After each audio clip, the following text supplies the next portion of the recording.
Bună, dragii mei, bine ați venit la previziunile voastre pentru energia lunii septembrie. Acestea se aplică tuturor celor care au soarele, luna și ascendentul în pești. Haideți să vedem despre ce este vorba. În primul rând, pe 3 septembrie, Venus, planeta iubirii și a banilor, își reia mersul direct în Leu, în casa voastră a 6-a. Venus a intrat în retrogradare în iulie, când am menționat că s-ar putea în această perioadă să reapară din trecutul vostru stări emoționale sau oameni din trecutul vostru sau locuri pe care le-ați vizitat anterior. Leul este arhetipul copiilor, al copilului nostru interior, al bucuriei vieții, al iubirii și al romanțelor, al riscului, al creativității și al intuiției și, nu în ultimul rând, al generozității. Casa 6 ne vorbește despre serviciul nostru pentru ceilalți și despre serviciul nostru, rutina noastră de zi cu zi, sănătatea noastră, animalele noastre de companie, echilibrul dintre timpul petrecut între serviciu și viața personală sau mentorii pe care noi îi putem găsi ca să ne ajute. Poate în această perioadă de retrogradare voi ați experimentat, să spunem, emoții din trecut care posibil să fie avut legătură cu o veche iubire de-a voastră de la locul de muncă. Sau poate ați întâmpinat provocări la nivel financiar, în sensul că lucrați prea mult, faceți prea multe și nu sunteți remunerați pe măsură. Unora dintre voi s-ar putea ca în această perioadă să le fi pierit cheful de lucru, pentru că, da, aici leul în casa voastră a 6-a implică și ceva bucurie, iar într-o perioadă de retrogradare lipsește, ne face mai introspecți, poate mai serioși sau pe alocuri responsabili și vrem să ne vedem mai mult de viața noastră personală decât de cea de la serviciu. Poate au existat provocări cu colegii, să vă dați seama că situații se repetă din trecutul vostru. Am spus că există similarități între această perioadă de retrogradare și anul 2015. Este vorba despre un ciclu de 8 ani. Acum, în perioada de mers direct a planetei Venus, reintrați în acea vibrație magnetică care vă repune pe voi în funcțiune și vă ajută dintr-o dată din nou să vă reveniți la viață, să vă revină cheful de viață. Poate acum vă doriți în sfârșit să adoptați un animal de companie sau o puteți face. Poate sunteți apreciați la locul de muncă, sunteți dintr-o dată vizibili sau acum veți găsi banii necesari pentru a vă ocupa de sănătatea voastră, a aloca acestui sector important din viața voastră o atenție sporită. Alții dintre voi s-ar putea să întâlniți acum oameni care să vă sprijine în rutina voastră, în viața voastră de zi cu zi. Se restaurează echilibrul și vă veți simți mai bine, mai vitalizați, mai cu chef de viață, dar și de muncă. Mergem mai departe și pe 4 septembrie, Jupiter, planeta înțelepciunii și a expansiunii, intră în retrogradare în semnul Taurului, în casa voastră a 3-a. Taurul este un semn fix de pământ care se mișcă mai greu, ia decizii mai greu sau este mai tăcut, mai rezervat pentru că vrea să se simtă în siguranță și are nevoie de certitudini. Jupiter vrea imaginea de ansamblu, iar într-o perioadă de retrogradare vă spune că aici, în această zonă importantă din viața voastră, s-ar putea să fie mici detalii pe care le scăpați din vedere, care au legătură cu casa a 3-a, cu vecinii, cu rudele, cu frații, cu surorile, comunicarea, comerțul, drumurile pe care le parcurgeți voi pe distanțe scurte, cursurile pe care poate ați dorit să le faceți, modalitatea în care gândiți și vorbiți. Așadar, s-ar putea dintr-o dată să fiți mai rezervați, să deveniți mai înțelepți, să vă gândiți de 2 ori înainte de a spune ceva cuiva. Sau să vi se pară că dintr-o dată tot ceea ce am enumerat anterior și are legătură cu casa a 3-a este pe dos, să nu înțelegeți mare lucru, tocmai pentru că vă lipsesc câteva detalii. Fie comunicarea cu rudele, cu neamul, undeva trebuie reparată, sau trebuie să o priviți voi printr-o perspectivă mai înaltă, fie ceva tranzacții comerciale acum este mai bine să fie puse pe modul așteptare, sau Înainte de a pleca la un drum, este bine să fiți foarte atenți și vigilenți și să vă faceți bine temele înainte sau să vă gândiți de 2 ori înainte de a vă înscrie la un curs, pentru că s-ar putea să implice bani, care să nu vă întoarcă neapărat investiția. Semnul Taurului este semnul guvernat de planeta Venus, care vorbește despre bani, stimă de sine, sentimentele mele, proprietățile mele și vrea certitudine. Pentru voi în această perioadă este recomandat să fiți foarte atenți și precauți înainte de a acționa sau de a porni la un drum. Să vă verificați mașina, pentru că vorbim despre o casă mercuriană. Tot aici se regăsește în perioada de retrogradare și planeta Uranus. Uranus este planeta care ne trezește, este o energie nonconformistă, avangardistă. Să nu vă vină vreo idee acum să spuneți ceva pe care ulterior să regretați sau să faceți vreo achiziție sau să vă înscrieți la vreun curs din impuls. Sau poate aici Uranus vă aduce ideea de a fi vizionari și vă arată unde ați putea să mergeți mai departe și înainte nici nu concepeați acest lucru. Pe 14 septembrie avem luna nouă din Fecioară în casa voastră a 7-a, în casa relațiilor conștiente 1 la 1, în casa care ne vorbește despre prietenul nostru cel mai bun, partenerii de afaceri, clienții noștri sau persoana alături de care suntem într-o relație stabilă sau de căsnicie. Fecioara este un arhetip modest pe alocuri, concret, coerent și lucid, care vrea o rutină sănătoasă, organizare și disciplină. Așa funcționează cel mai bine. Iar o lună nouă spune noi planuri, noi intenții.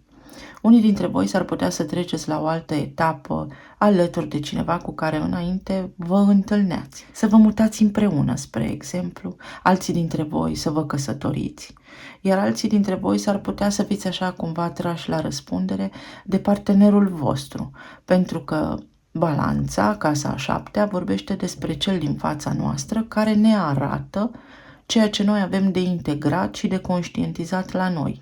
Și să vi se spună că trebuie să fiți mai organizați sau voi să fiți cei care să aveți aceste așteptări de la omul alături de care sunteți într-o relație.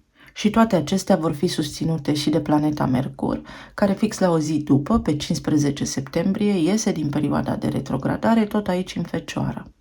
Acum, dintr-o dată, veți vedea cu mai multă claritate că poate în ultima perioadă a fost un pic de haos acolo și la nivel de clienți și la nivel de prietenul meu cel mai bun și la nivel de relație stabilă sau în căsnicia voastră. Multă neclaritate, confuzie, una spuneam, alta se înțelegea. Toate acestea se liniștesc și lucrurile intră pe un făgaș normal. Este necesar aici să vă trasați mai limpede și mai concret lucrurile, pentru că aveți tendința de a atrage în viața voastră persoane care sunt riguroase sau cel puțin chitite pe un anume fel de a fi. Într-o vibrație mai joasă, arhetipul Fecioarei vorbește și despre critică și despre așteptări nerealiste. Mai departe, pe 23 septembrie, Soarele se mută din Fecioară, de aici, din casa a 7-a, în casa 8-a, în Balanță. Casa 8-a vorbește despre resursele noastre împărtășite, banii partenerului vostru sau banii partenerilor voștri, taxe și impozite, pensia alimentară, siguranța în intimitatea noastră, relația intimă, sexualitatea, puterea sau locul unde mă simt dominat, unde simt că se abuzează de mine și de voința mea. Balanța este un semn al relațiilor, iar Soarele aici vine și spune, uite că poți avea succes, că lucrurile pot fi echitabile sau atenție că vor apărea din senin în viața ta acum sau vor reapărea sau te vor căuta din ce în ce mai des oamenii cu care tu ai de lucrat, dar și de integrat niște lucruri acolo, care îți vor arăta unde te simți în siguranță sau dacă te simți în siguranță în parteneriatul respectiv, tocmai pentru ca tu să ai acum ocazia să revizuiești acele trăiri apărute pentru a le integra, pentru a deveni tu mai stăpân pe tine, tocmai pentru că a fost luna nouă în Fecioară anterior. Sau aici puteți finaliza niște chestiuni legale, unde a fost o luptă pentru putere și pentru pensia alimentară, dar și pentru partaj, pentru foarte mulți dintre voi, dacă vă regăsiți în aceste cazuri. Pentru alții dintre voi poate însemna că puteți primi o moștenire. Balanța înseamnă și justiția, iar casa 7 la voi este cumva legată de notariat prin fecioară. Una peste alta, luna aceasta aveți și pe plus. Nu trebuie să vă îngrijorați. Sau cel puțin așa ar trebui să fie, pentru că depinde și de voința fiecăruia dintre noi. Și nu în ultimul rând, pe 29 septembrie are loc evenimentul de lună plină din Berbec, din casa a doua. Această axă fizică-metafizică a banilor, axa casei a doua și casei a opta, iată că pentru voi este luminată de soare și infuzată cu energie și prin această lună plină, care înseamnă detașare, eliminare, finalitate sau posibilitatea de a remedia ceea ce nu funcționează în regulă aici. Berbecul este semn de acțiune, semn cardinal de foc. Este impulsiv, dar este și foarte hotărât și motivat.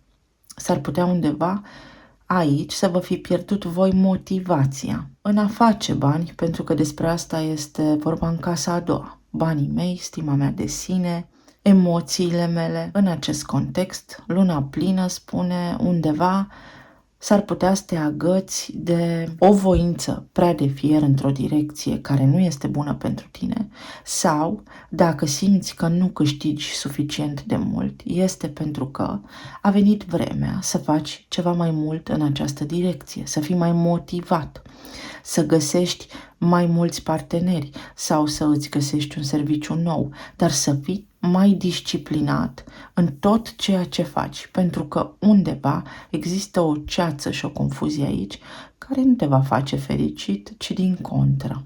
Cu berbecul în casa a doua, voi puteți fi promovați dacă așteptați de foarte multă vreme acest lucru. Sau vă puteți găsi un serviciu în care să simțiți cu adevărat că aveți un aport și o contribuție acolo.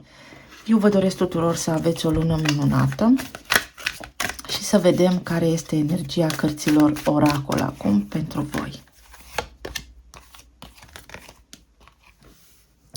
Să acționați, asta spune cartea aceasta și vă spune așa, să acționați luând în calcul casa voastră, spațiul vostru locativ sau experiența voastră anterioară, relația cu părinții, trecutul vostru, dar și parteneriatele voastre actuale.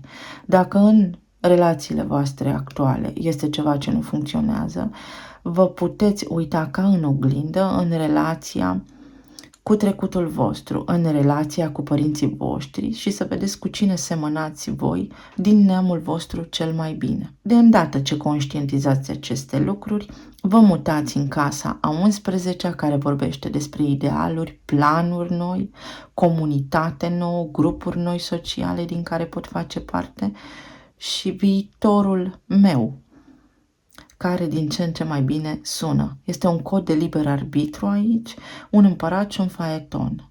Faetonul este împăratul care acum are totul sub control și merge către ceea ce are nevoie. În această lună vi se cere să acționați, să produceți schimbările de care aveți atât de mare nevoie pentru a vă simți împliniți. Aici avem cartea Orfanul, numărul 5. Care aparține înaltului preot. Mă simt pustit sau mă simt abandonat. Simt că stabilitatea mea se dărâmă. Simt că în relațiile mele de iubire nu avansez. Casa 5 a leului. Sau simt că mi-am pierdut bucuria vieții. Mă simt pierdut în propria mea minte. Să aveți grijă pentru că este și Neptun, guvernatorul vostru în retrogradare, este și Jupiter care este co-guvernator în retrogradare și s-ar putea să vă simțiți așa ușor lipsiți de energie și să nu vedeți înainte următorul pas.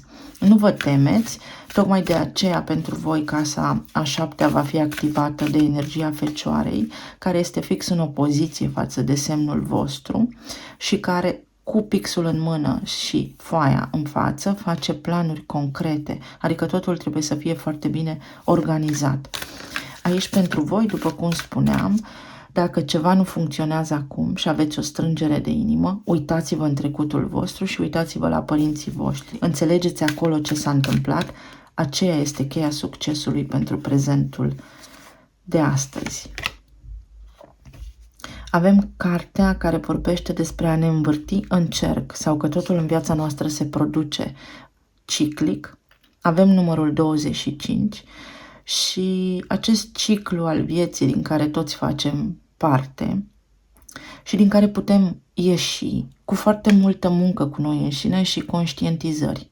Pe voi aici vă apasă casa financiară, vă apasă casa iubirii sau a planurilor pe care voi le aveți. Aveți un hobby, aveți o dorință, aveți creativitatea poate blocată și ați vrea să faceți mai multe lucruri, dar nu știți cum.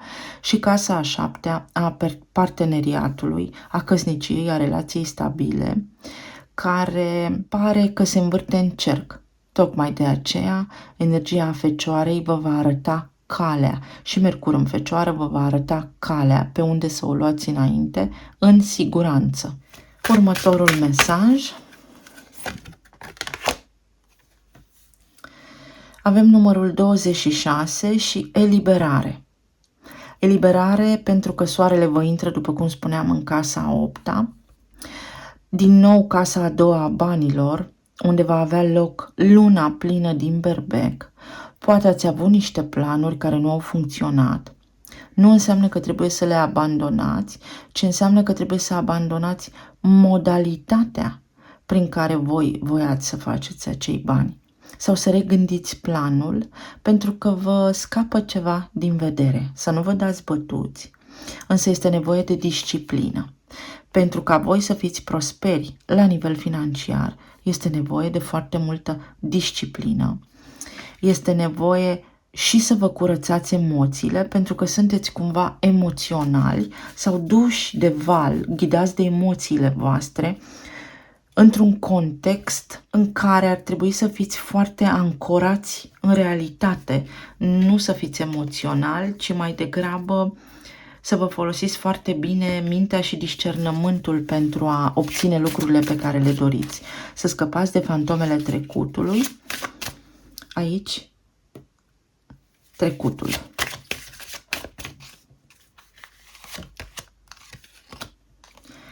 Și avem observatorul, din nou casa a 5-a, din nou un altul preot. Și avem semnul Taurului, ce interesant. Jupiter în Taur și Uranus în Taur. Puteți avea parte de tot ceea ce vă doriți voi pe plan financiar, dar s-ar putea să aveți nevoie de o diplomă, de o calificare sau să faceți un curs sau pur și simplu să vă îmbunătățiți CV-ul sau să vă actualizați puțin cu tehnologia. Sau poate unii dintre voi aveți nevoie de o limbă străină pe care este bine să o perfecționați pentru a avea această reușită. La nivel de relații de iubire, aici s-ar putea voi să aveți de-a face cu persoane copilăroase, imature, care, da, sunt așa, tocmai pentru că vă arată vouă rana copilului interior. Și vedeți că seamănă fontul acesta, deși sunt seturi diferite. Ar trebui să renunțați la durere, să înțelegeți trecutul și să-l integrați. Nu-l putem schimba, dar îl putem integra, putem lua partea bună de acolo. Să vedem ce ne spun și cărțile de tarot. În relații, planul material și cel emoțional sau spiritual.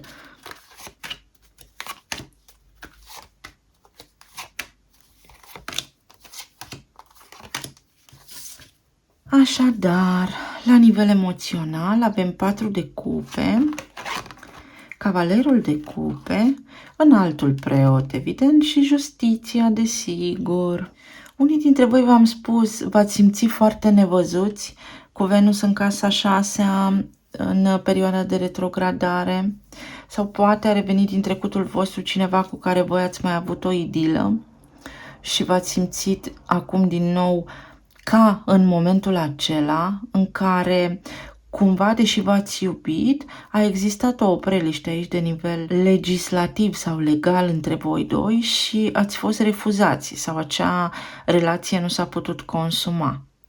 După perioada de retrogradare a planetei Venus, cel mai probabil toate emoțiile, toți oamenii care au reapărut, vor dispărea așa cum au și venit, pentru că rolul și menirea lor acum a fost să vă ajute să încheiați acest ciclu de 8 ani, această apăsare și emoțiile care v-au ieșit la suprafață, să le vindecați. Pentru unii dintre voi s-ar putea ca aceștia să rămână. Depinde de voi și de istoria voastră, de karma voastră.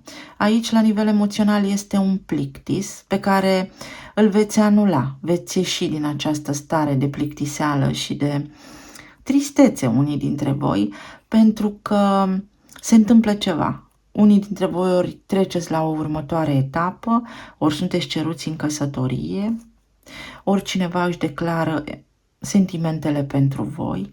Dacă sunteți persoane singure, poate apărea acum cineva care are o funcție importantă, nu este neapărat, sau poate pur și simplu apărea cineva alături de care să ajungeți să vă întemeiați o familie. Alții dintre voi văd că respingeți voi pe cineva care vă tot curtează, s-ar putea ca această persoană să fie căsătorită. Pentru cei care sunteți în relații stabile, care merită menținute, a existat o perioadă, în care ați fost foarte ocupați cu rutina și drumurile voastre erau așa cumva despărțite chiar și prin casă, dar această perioadă se termină și vă reintrați în ritmul vostru normal. Iar pentru cei care sunteți în separare, aici vă loviți de un blocaj, iar blocajul acela are niște documente în spate, are un motiv fie legal, fie această persoană nu este disponibilă emoțional în acest moment și bateți la o ușă închisă. Altora, da, vi se va răspunde la apel, ușa va fi deschisă, dar cumva tot pe afară veți fi ținuți, să fiți atenți. Ce ne spune 4 de cupe? Ce suferință aveți voi aici? Sau ce m-a necăjit? Magicianul, neputința. V-ați simțit neputincioși, fiind persoane singure, nu vă plăcea de voi, aveați impresia că nimeni nu vă vede, nimeni nu vă observă. Din nou, această perioadă s-a terminat.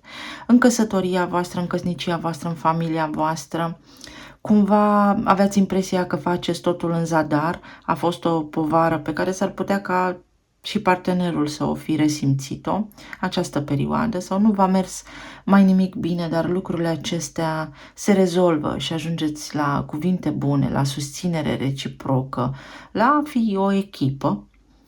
Iar dacă sunteți separați aici, voi vă tot rugați sau tot sperați la o împăcare cu cineva, care poate fi posibilă, însă această persoană trebuie să-și deschidă sufletul. S-ar putea pentru unii dintre voi să aveți de-a face cu cineva care are dependențe și are nevoie de tratament, iar acesta să fie motivul pentru care nu puteți să fiți împreună. Ce înseamnă pajul de cupe aici?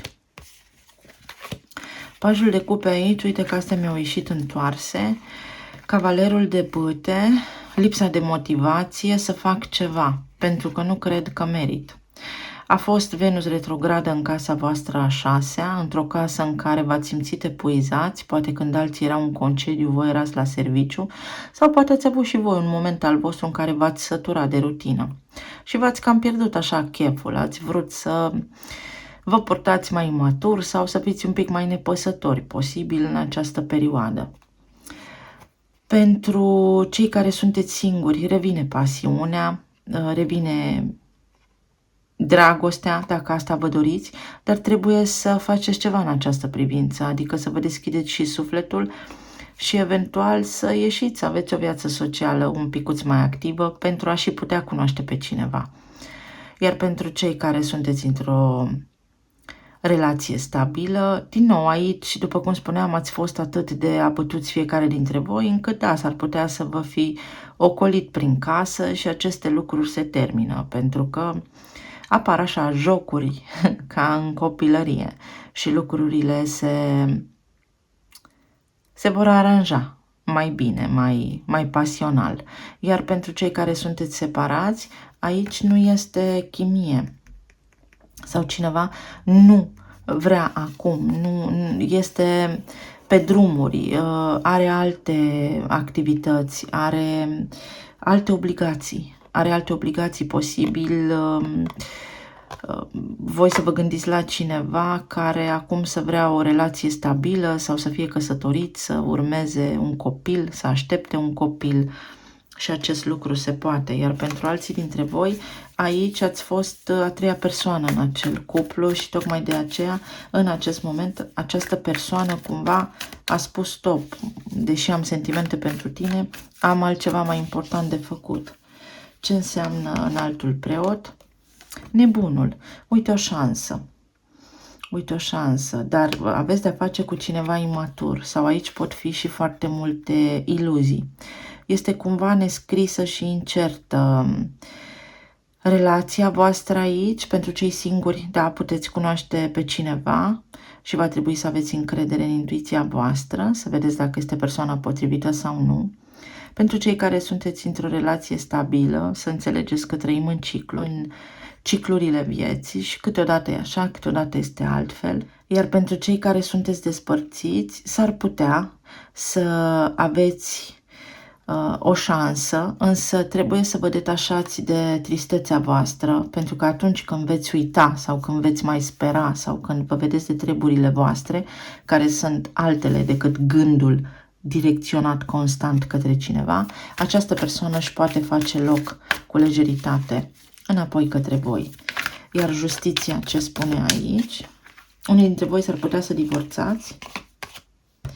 Justiția spune diavolul. Tot ce s-a întâmplat între voi acum a fost pentru a opri această energie toxică, atașamentele.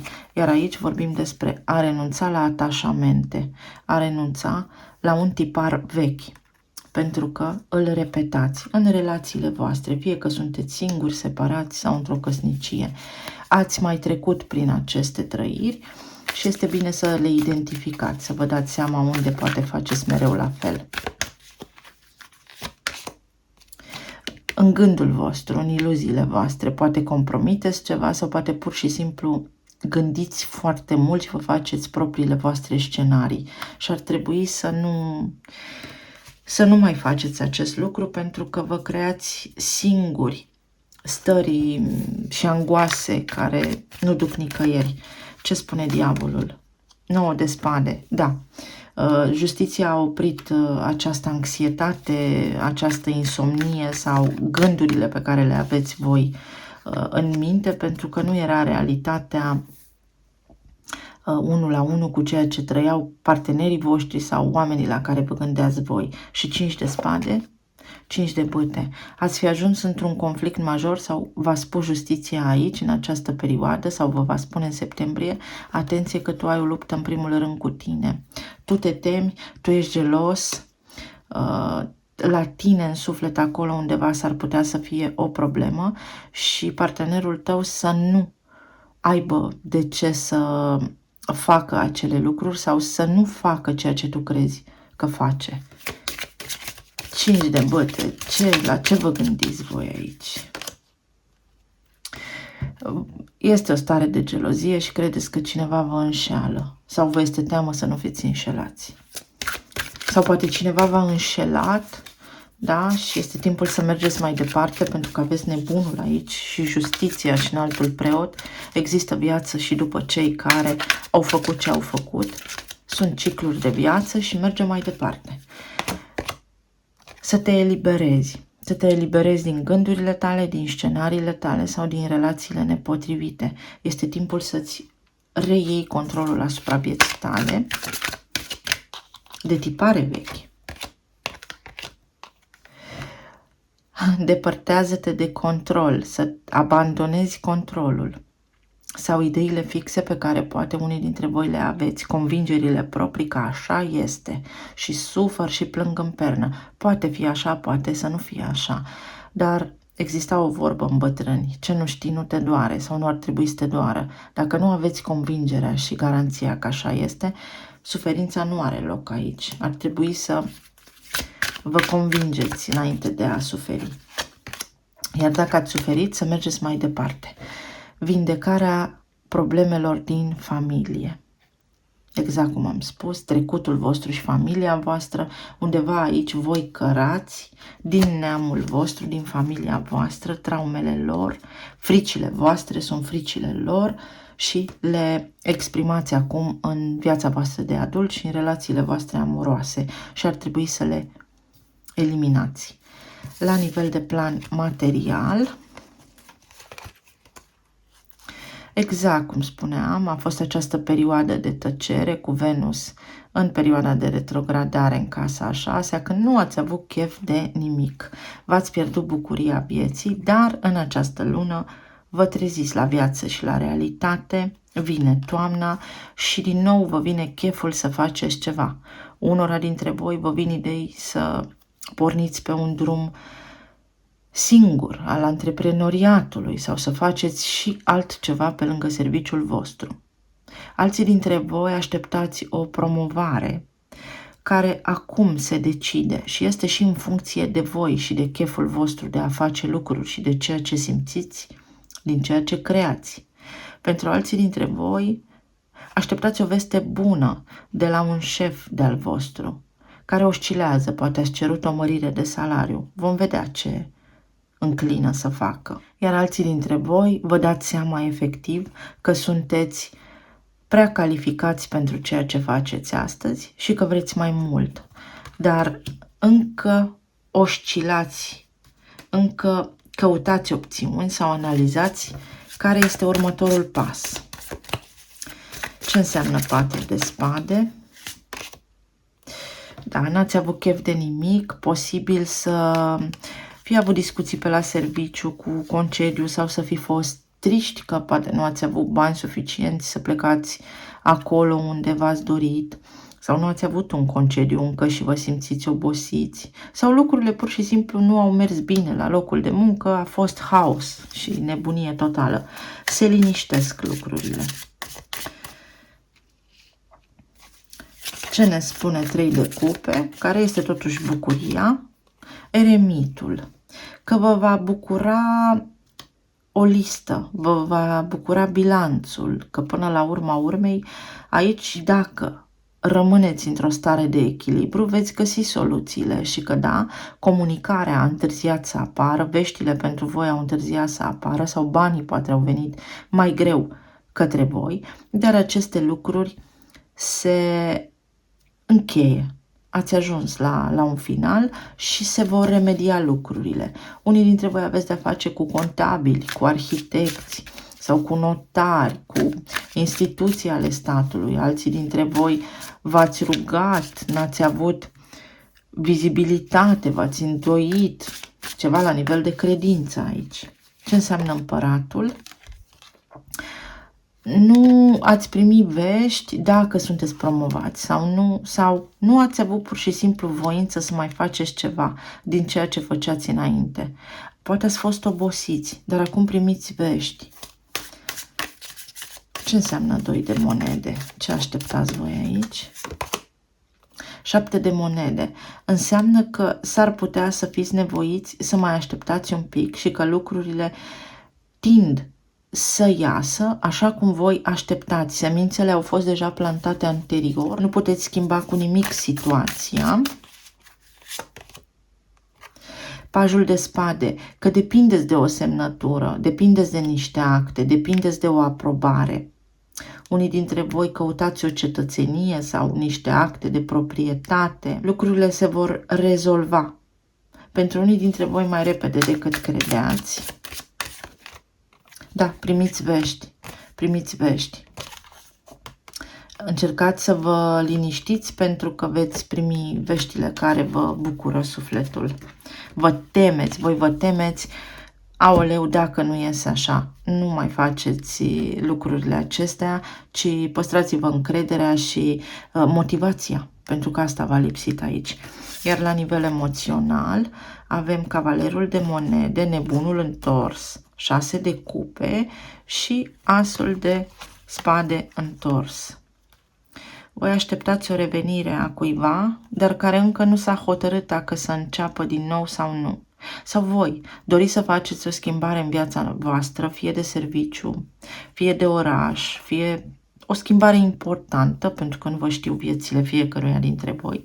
Și cumva, deși aveți în minte ce, nu îndrăsniți, nu vă este clar. Poate fi ceață mentală sau vă lipsesc actele, vă lipsește modalitatea prin care doriți să faceți acest lucru.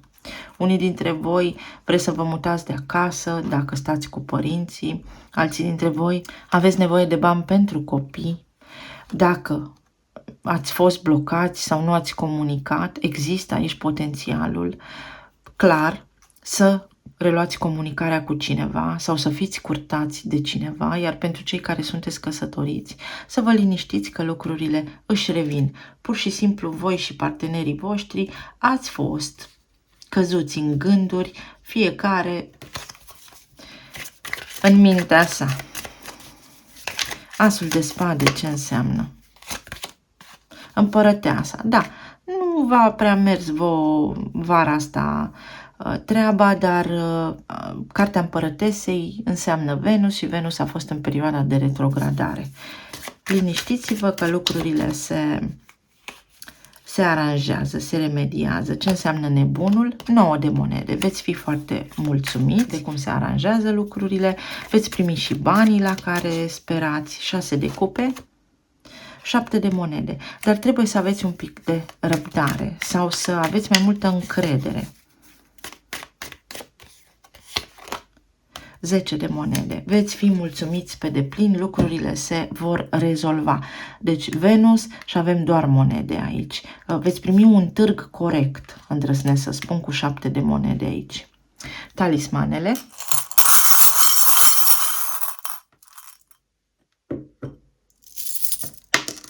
A căzut un W, dar care s-a așezat ca o literă M. Deci situația a fost răsturnată, n-ați văzut cu claritate, la serviciu sau la nivel de sănătate. V-ați temut la nivel de sănătate, așteptați niște analize, așteptați, da, niște rezultate care să știți că vor fi bune. Cumva vă temeți să nu fie la fel ca în trecut. Sunt șanse de 50-50%, dar ideea este că aveți organismul pregătit să își revină mai repede decât înainte. Venus acum vă va ajuta, este o energie magnetică care atrage starea de bine și leul înseamnă inimă bună, vitalitate, mă refac mai repede. Ceea ce este al tău este pus deoparte și uite că situația se transformă, dar trebuie să aveți încredere. Aici avem talismanul te iubesc, cineva vă iubește și este binevenit sau voi trebuie să luați o decizie dacă să primiți înapoi pe cineva sau nu. Aici, exact cum spuneam, ceva legat de concediul vostru, de relaxarea voastră. Este o mică nemulțumire aici. A venit toamna, ne bucurăm de alte ocazii sau puteți încă pleca. Încă puteți pleca. Avem doiul de cupe, iubirea adevărată și avem berbecul, parteneriate noi la locuri de muncă. Avem berbecul și balanța. Să vă simțiți bine în pielea voastră și în siguranță în intimitatea voastră. Ori poate ați acumulat kilograme în plus și acolo a fost o decădere a stimei voastre de sine, ori lucrurile se pot remedia. Noroc! Norocul să depășiți aceste provocări și zile negre pe care le-ați avut la locul de muncă sau dacă sunteți la pensie, uite aici o cheie și cumva printr-o mână a destinului reușiți să ieșiți din vreo încurcătură cu ajutorul copiilor. Dacă nu aveți copii, cu ajutorul cuiva mai tânăr ca voi. Aici vă văd aranjați, poate voi sunteți așa un pic apăsați acum că ai voștri copii se căsătoresc sau trebuie să mergeți să locuiți cu copiii pentru că veți deveni bunici și nu știați dacă vă lasă de la serviciu să plecați. se rezolvă lucrurile. Sănătatea, atenție, trebuie să vă relaxați și uite că o veți face, veți putea pleca acolo unde vă simt așa dornici să plecați. O șansă la serviciu, șansa să vă găsiți ceva mai bun, că avem împăratul aici. Un nou început sau o promovare. Da, toate ceasurile țin cu voi. O sincronicitate.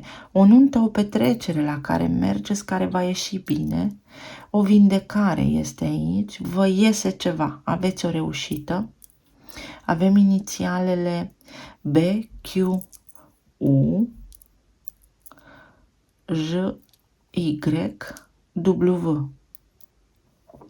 Da, trebuie să mergeți undeva la o petrecere mai fastuoasă, așa, poate unii dintre voi și v-ați chinui să strângeți bani, poate fi. Veți merge cu bucurie, veți fi primiți cu bucurie, cineva vă primește cu bucurie, vă puteți împăca cu cineva din neamul vostru, din familia voastră extinsă, veți cumpăra ceva pentru că este nevoie, unii dintre voi un aparat electrocasnic care poate în primă fază se strică, dar să nu vă pară rău pentru că este mai bine așa, vă veți bucura. Unii dintre voi doriți să achiziționați un imobil și veți reuși, până la urmă reușiți. Talismanele sunt Capricornul, Leul, Peștii și Gemenii.